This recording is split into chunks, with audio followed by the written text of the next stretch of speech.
2013. ¿Qué tal? Muy buenos días, bienvenidos todos a su programa Contacto Directo. Hoy estaremos con Jaime Nebot, alcalde de Guayaquil, para hablar sobre el acuerdo sobre el dragado del canal de acceso al puerto de Guayaquil y la construcción del puerto complementario de aguas profundas. También nos acompañará Juan Carlos Casinelli, asambleísta de Alianza País, presidente de la Comisión de Desarrollo Económico, las rentas que generará la explotación en el Parque Nacional Yasuní. Y además, Juan Bisuete, el abogado del ex asambleísta Galo Lara, el pedido de asilo político al gobierno de Panamá. Y cerca de la medianoche, la Comisión de Biodiversidad de la Asamblea aprobó con 8 votos a favor y 3 en contra el informe para primer debate que declara de interés nacional la explotación de los bloques petroleros ITT y 31 en el Parque Nacional Yasuní, tal como pidió el presidente de la República. La Comisión formula recomendaciones en el proyecto de resolución como garantizar la intangibilidad e irreductibilidad en la zona intangible dentro del Parque Nacional, la revisión y actualización de los protocolos en caso de contacto incidental con los pueblos en aislamiento voluntario de la zona y que los recursos económicos de la explotación deberán beneficiar a los habitantes amazónicos, a las comunas y los pueblos. La actualidad, los protagonistas, el análisis y la información en Contacto Directo. ¿Qué tal, Alfredo? ¿Cómo te va? Muy bien, Estefi. Buenos días con todos. Hoy tú inicias las entrevistas. Así es, ya estamos con Juan Carlos Casinelli. Bienvenido, asambleísta. Gracias por estar con nosotros. Muchas gracias, buenos días. En el informe de la Comisión de Desarrollo Económico que usted preside, incluyen también las observaciones del ministro de la Política Económica, que dice que se debe avanzar en el cambio de la matriz productiva. En el informe que anexaron de Semplades también dicen que la Revolución Ciudadana, mediante su estrategia de cambio de la matriz productiva, busca disminuir la dependencia del país del extractivismo. Pero en la solicitud del presidente, que ya han aprobado, dice que se deben invertir bien nuestros recursos naturales para salir del extractivismo y usar el extractivismo para salir del extractivismo.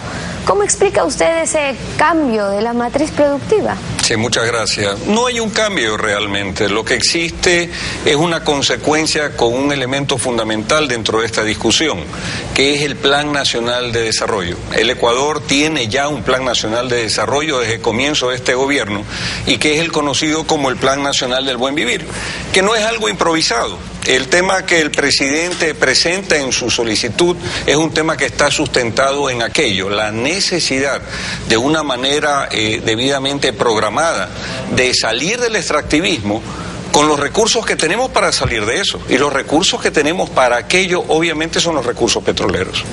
Ahora, en el mismo informe ustedes aclaran en las conclusiones también que no es necesario los recursos de la explotación para poder cumplir con el plan del buen vivir, que eso no estaba contemplado dentro de las proyecciones, sería quizás para avanzar los retos. Ahora, otra cosa es que esos recursos de la explotación petrolera se vayan a invertir en lo social, que eso es lo que se está diciendo, eso es focalizar la inversión, que está bien, pero eso no es cambio de matriz productiva. Un cambio significaría, por ejemplo, que pasemos de un país no solo de productos primarios a uno de productos industrializados, que dejemos de depender del petróleo para exportar solamente crudo, sino que pasemos, por ejemplo, a la petroquímica, que no solamente comprende combustibles y de productos agrícolas primarios a la agroindustria. Eso es cambiar la matriz productiva.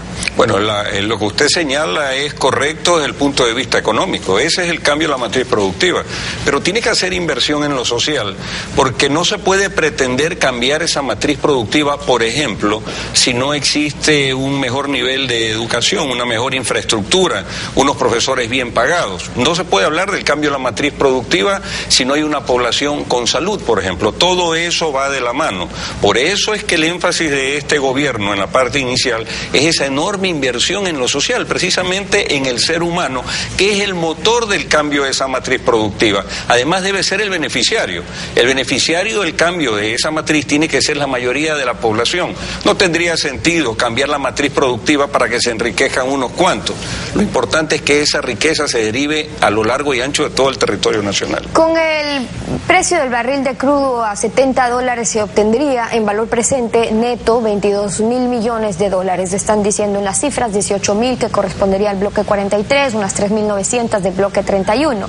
Del bloque 43 del ITT Ispingo representa la mitad, son 180 pozos solamente allí, es decir, unos 9.000 millones de dólares.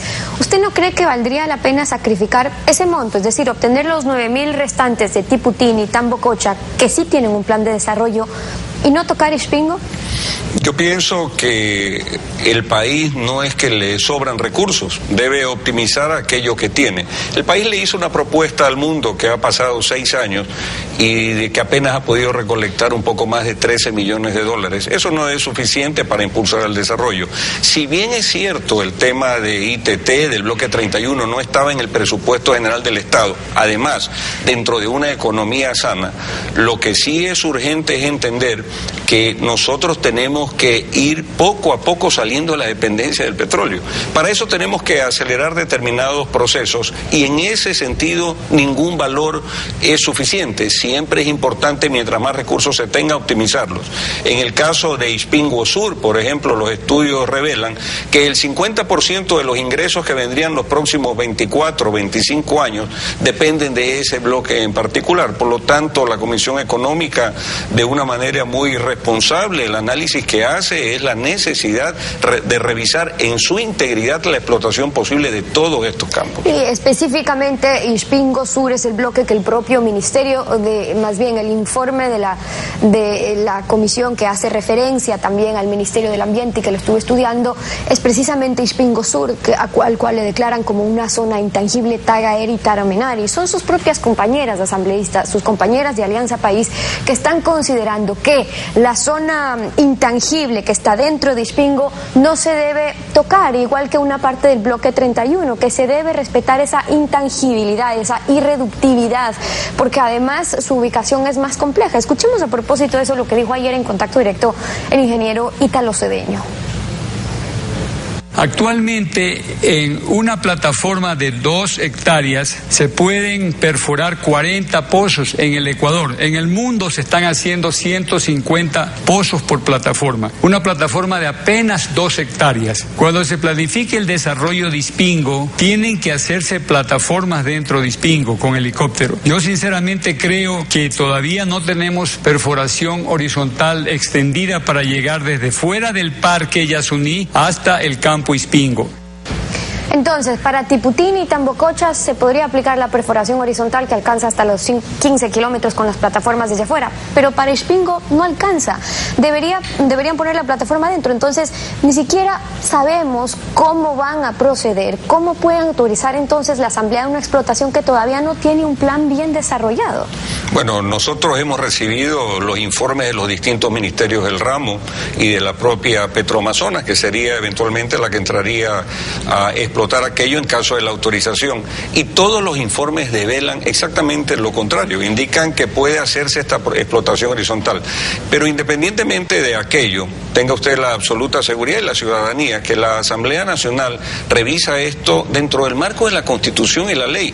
Este gobierno es el que ha entrado a respetar todo aquello que tiene que ver con un desarrollo sostenible del ecosistema. No hay que olvidar que antes, primero, lo importante, el Yasuní en su 1.000.000 de hectáreas, seguramente el 60% ya se encuentra en procesos de extracción petrolera en distintos bloques que fueron autorizados, explorados, explotados desde el año 1936. Esta es la primera vez que este gobierno entra a solicitar algo en función de la nueva Constitución, pero con una enorme responsabilidad dentro del tema del cuidado del medio ambiente. Por lo tanto, creo que la transparencia en esta discusión es la que origina el debate al interior del bloque del país, que creo que es totalmente también positivo. Hay diferencia de asambleísta entre los bloques como Pañacocha o los que están más al norte a explotar una zona que es intangible, Tagaer y Taromenane, según ha sido delimitada. Eso lo dice también la propia Comisión de Derechos Colectivos.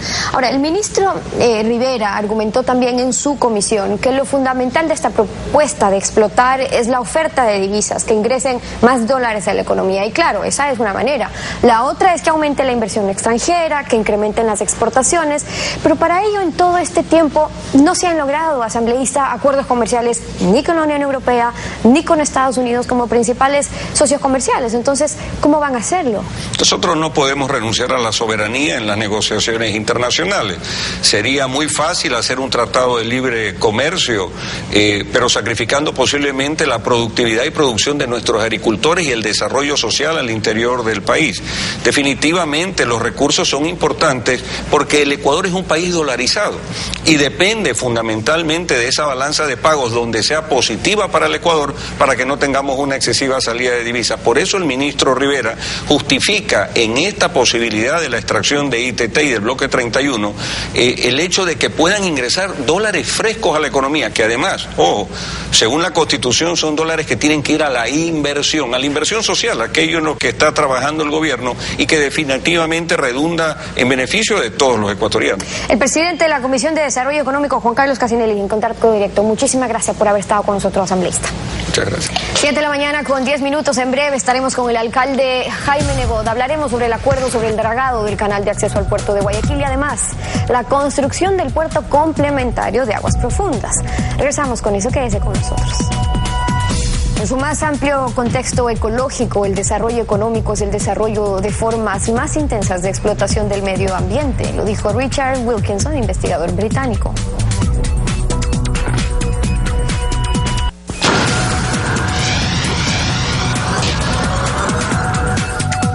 El acuerdo entre el presidente de la República y el alcalde de Guayaquil para el dragado del canal de acceso al puerto de Guayaquil y la construcción de un puerto de aguas profundas a la entrada del Golfo ha ido tomando forma en las últimas semanas. Sin embargo, falta todavía la formalización del respectivo instrumento interinstitucional. En todo caso, el presidente Rafael Correa, el martes 3 de septiembre, resumió así la situación. Veamos. El presidente Rafael Correa, en el conversatorio con los medios, aclaró las dudas sobre un acuerdo para dragar la entrada principal al canal de acceso al puerto marítimo. Yo le reitero que tiene todo el apoyo del gobierno nacional para dragar el canal de entrada al puerto de Guayaquil, a 11 metros, como ha dicho, y lo financia con tasas, con tal de que haya acuerdo, nosotros apoyamos en todo. Toda la facilidad, dígame qué hay que hacer y le firmo mañana, toda la facilidad. Alcalde Jaime Nebot, buenos días, bienvenido a Contacto Directo. Buenos días, Alfredo, televidentes, buenos días. Empecemos con el dragado. Hasta el momento, ¿qué es lo que se ha podido precisar en el acuerdo? Porque han ido argumentos en un sentido y en otro. 3 cosas muy concretas. La primera, tal como yo lo indiqué, he convocado a concurso público para actualizar los estudios definitivos del dragado desde la boya de mar hasta la boya 13. Que es lo principal, esa es la entrada, ahí está el obstáculo de piedra que se llaman los goles. Eso sigue su marcha, en aproximadamente 2 meses se adjudica, se inicia el estudio y en otros 2 meses más el estudio estará terminado e iniciamos la licitación nacional e internacional para el dragado de corte, un dragado distinto de ese sector. Segundo, los subalternos del presidente, por segunda ocasión en forma pública, lo desautorizaron. De manera que el punto número 3 es que, tal como lo ha solicitado el presidente, hacia el lunes de la semana que viene le enviaré en lo que cabe, que es el proyecto de acuerdo interinstitucional, mediante el cual lo conversado en forma indirecta pero clara por los dos aterriza y toma forma jurídica. O sea, en resumen, esto es muy importante debido a las competencias que tiene el municipio, el gobierno respecto a la cuestión portuaria. ¿Qué asume el municipio? ¿Qué le corresponde a la autoridad portuaria y qué le toca al concesionario? Bueno, primero el aspecto legal. De acuerdo con la actual Constitución, no con la anterior, la competencia portuaria es de exclusividad del gobierno central. Entonces no se puede, como dicen los señores de portuaria, transferir la competencia, porque es intransferible. Pero eso es un tema jurídico. Lo que cabe es que en el acuerdo se acepta que el municipio drague, financie y cobre. Ahora, ¿qué va a hacer el municipio? Porque aquí hay que diferenciar 3 tramos. El municipio, los goles, de la boya de mar a la boya 13. Autoridad portuaria, por contrato, ya en ejecución, porque ya lo han contratado con el servicio de dragas de la Armada, tiene que hacer el dragado de la boya 13 a la boya 80, desde la profundidad actual hasta 960 en marea baja. Eso está especificado, que es a esa profundidad. Evidentemente, y está contratado. Ya. Está contratado. Luego, recibiendo eso con una auditoría técnica, cabe el dragado desde la boya 13 a la 80, pero de una profundidad de 960 en baja a 11 en baja.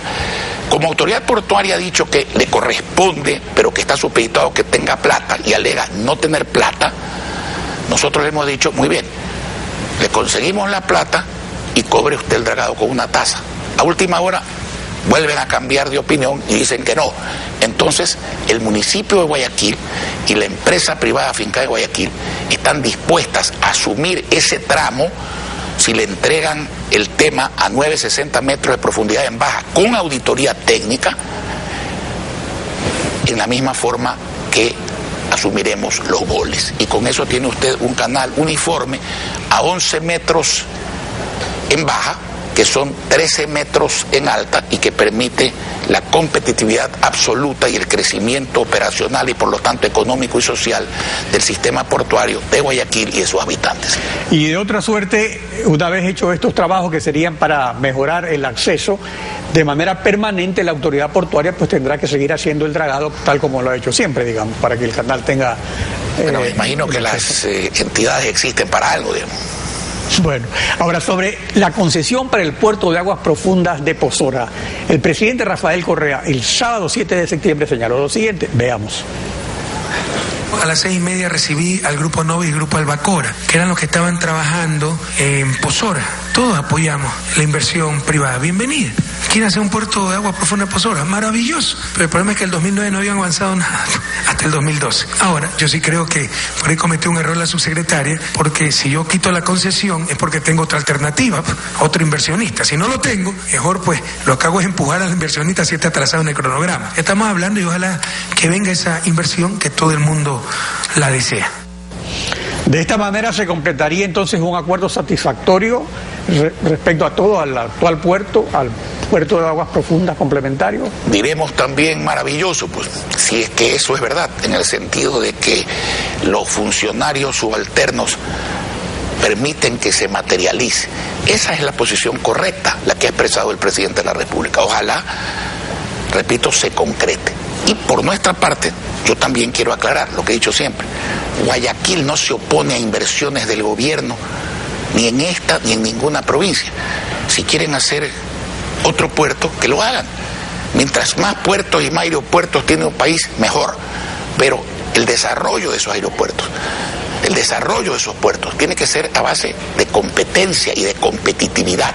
O sea, la carga que genera un puerto tiene que ser fruto del servicio, fruto de las tarifas, fruto del esfuerzo, generada en la zona, en lo que se llama el interland de los puertos, no en el decreto que a dedo y con la teoría esta de la desconcentración de la carga y de la especialización de los puertos, quieren llevarse la carga de otros puertos a otras ciudades. Eso es lo que estamos en contra. No que se hagan inversiones en otros lugares del Ecuador y en otros puertos o en otros aeropuertos. Pero por eso yo estaría superado, porque lo que ha dicho el presidente claramente es que se den todas las facilidades para el acuerdo y luego que se restablezca la concesión para el puerto en Posora. Entonces, de esa forma lo que falta es concretar el acuerdo.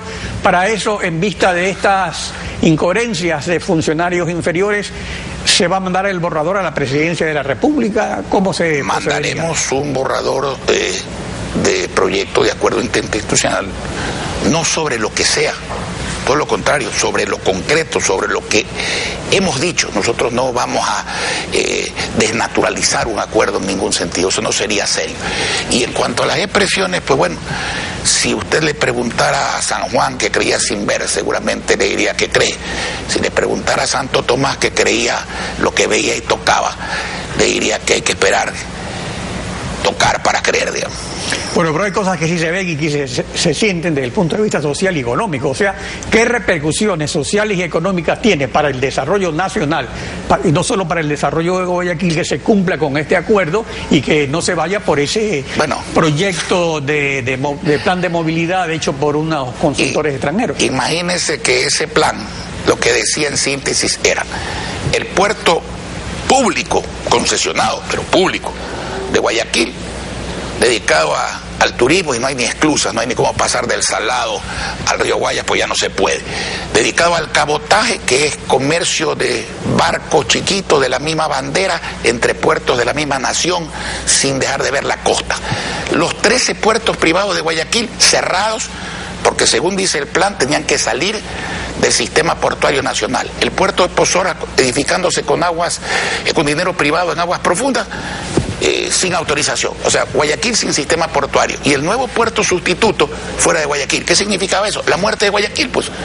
O sea, literal y realmente un caos económico, social, que afectaba a todos los guayaquileños de toda índole y de toda condición social, nacidos aquí o no nacidos aquí. Distinto es que el esquema funcione normalmente como tiene que ser y que el gobierno haga 1 o 2 puertos donde quiera hacerlos. Eso es parte de la inversión, parte de la competencia, y ya veremos si subsisten o no subsisten. Pero repito, fruto de la libertad de emprendimiento, fruto de la competencia, fruto de la generación de la carga, y no fruto del dedo hecho decreto o hecho ley. En todo caso, usted dice eso afectaba ese plan. Según lo que usted puede afirmar, si se cumple con el acuerdo, si se realiza el acuerdo, esto estaría totalmente superado. Si se cumple con el acuerdo y se realiza el acuerdo, estaría superado. Y si no se cumple con el acuerdo y no se realiza el acuerdo, eso no pasará, porque Guayaquil no permitirá que pase. Alcalde, gracias por su participación. Gracias a usted, Alfredo. Son las 7 de la mañana con 27 minutos. Nos vamos a una pausa y en instantes vamos a estar con Juan Vizueta, la solicitud de asilo político para el exasambleísta Galo Lara. Ya regresamos con eso. Miren a los realistas y díganme qué hacen por nosotros. Ellos nos han llevado a la guerra y al cambio climático. La pobreza ha alcanzado una escala inimaginable y la destrucción ecológica no para de crecer. La mitad de la humanidad se va a la cama con hambre por culpa de todos los jefes realistas del mundo. Lo dijo Satish Kumar, monje discípulo de Mahatma Gandhi.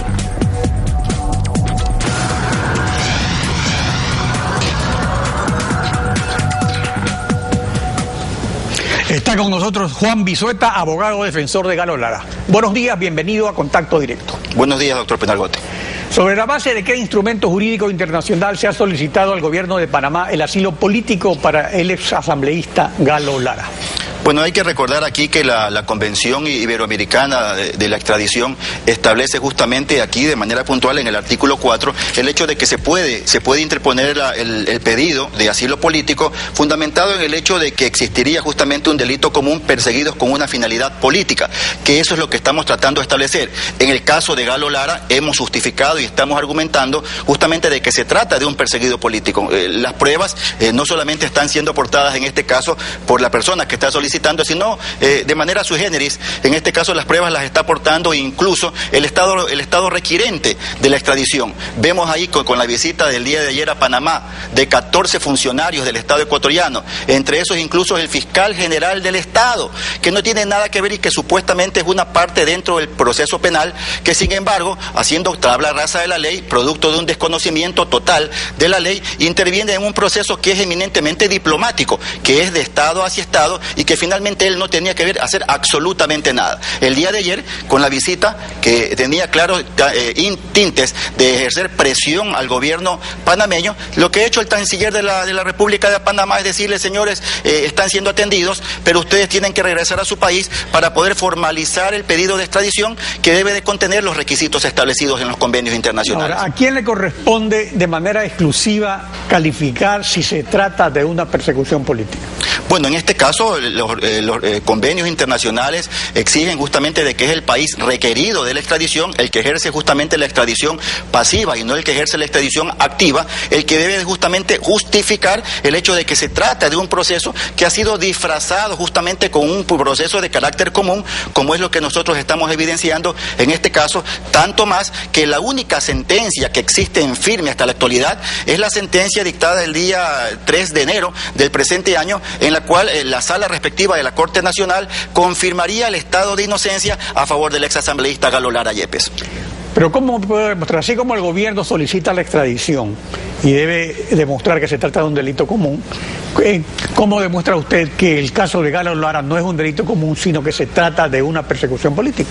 Bueno, por todas las connotaciones. Nosotros hemos señalado de que el gobierno nacional no ha terminado de perdonarle a Galo Lara que haya sido el denunciante de los más grandes casos de corrupción de este gobierno. Ahí está el caso Vialmesa, ahí está el caso de los reaseguros Sucre, ahí está el caso de los radares chinos, ahí está el caso de la Chupacorte, y muchos casos más que serían innumerables para esta sola entrevista. El hecho de mencionar de que, por cierto, en ninguno de ellos se ha generado un solo proceso penal, ni tampoco existe ni una sola persona detenida. Pero no solamente ello, las connotaciones que tuvo este proceso, en el hecho de haberse generado más de un centenar de cadenas de radio y televisión por parte de la Senacon, en el sentido de que ya se responsabilizaba a Galo Lara como culpable de este delito. Y luego de ello, pues, la sorpresa para el gobierno fue el hecho de que la vergüenza fue tal, en el sentido de que ni siquiera la sala de lo penal de la Corte Nacional pudo tener la entereza de condenar a Galo Lara, sino de ratificar justamente este estado de inocencia. Lo curioso, y no solamente lo que se presenta en este proceso,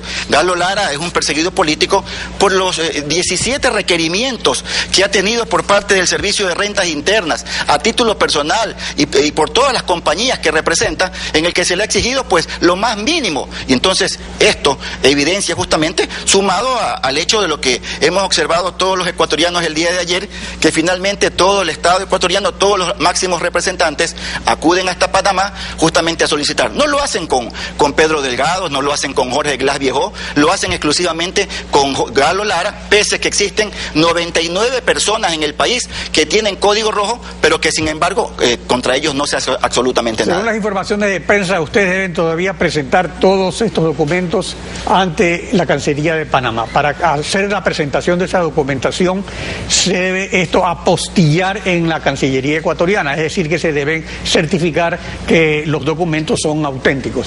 ¿Este proceso ya se ha cumplido, se está cumpliendo? ¿En qué estado se encuentra? Bueno, los abogados que tenemos realizando las actividades del estudio en Panamá han generado justamente cada uno de los pedidos y los requisitos que se deben de hacer, de tal manera que desde el día lunes de esta semana hemos comenzado a autenticar las firmas de cada uno de los funcionarios que han emitido estos documentos, que justificaría de que la única sentencia, doctor Pinargote, que existe actualmente en firme es la sentencia dictada que confirma el estado de inocencia. No existe otra sentencia. Desde el día 2 de septiembre, que fue hecho el pronunciamiento únicamente de manera oral, hasta el día de hoy hemos sido notificados por la sala que preside la doctora Ventimilla, justamente con ninguna resolución que formalmente nos señale justamente cuáles son los argumentos a los que arribaron para considerar de que Galo Lara ya no es un autor como nos quisieron vender falsamente durante aproximadamente 1 año y medio, porque ya no es la persona que proporcionó el dinero, sino que el día de hoy señalan de que es un cómplice. De tal manera que tenemos problemas. Esto se puede subsanar, porque en efecto la sentencia está dictada, luego se la debe poner por escrito y se la debe notificar, pero esto podría ocurrir en las próximas horas. Entonces, en ese caso, ¿en qué varía la situación jurídica? Bueno, la situación jurídica varía en el sentido de que esa sentencia no quedaría en firme.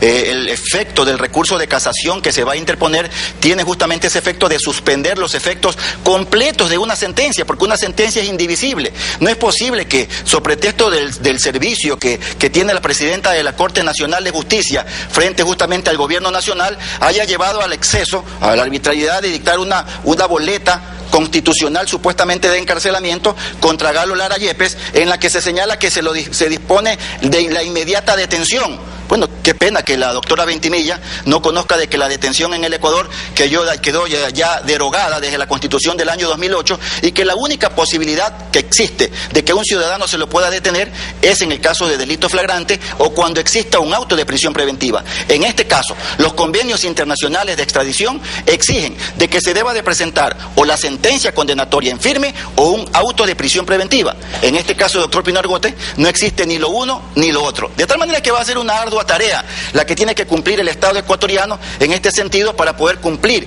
con estas formalidades que exige la ley. Ahora, ¿cómo logró Galo Lara la libertad de si Interpol lo había detenido?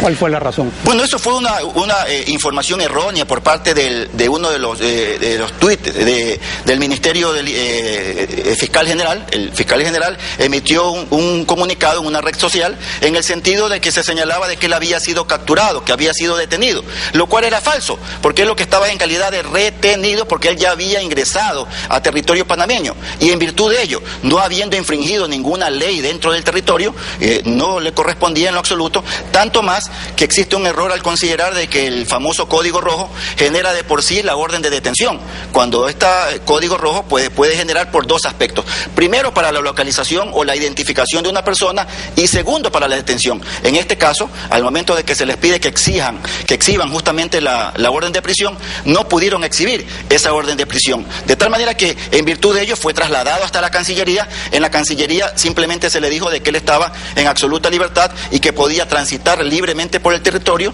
Luego de ello, de manera paralela, hasta que se resuelva la situación, se presentó el asilo. Transitar libremente, él no puede salir de Panamá, o sea, se tiene que presentar ante las autoridades. ¿Cuál es su situación?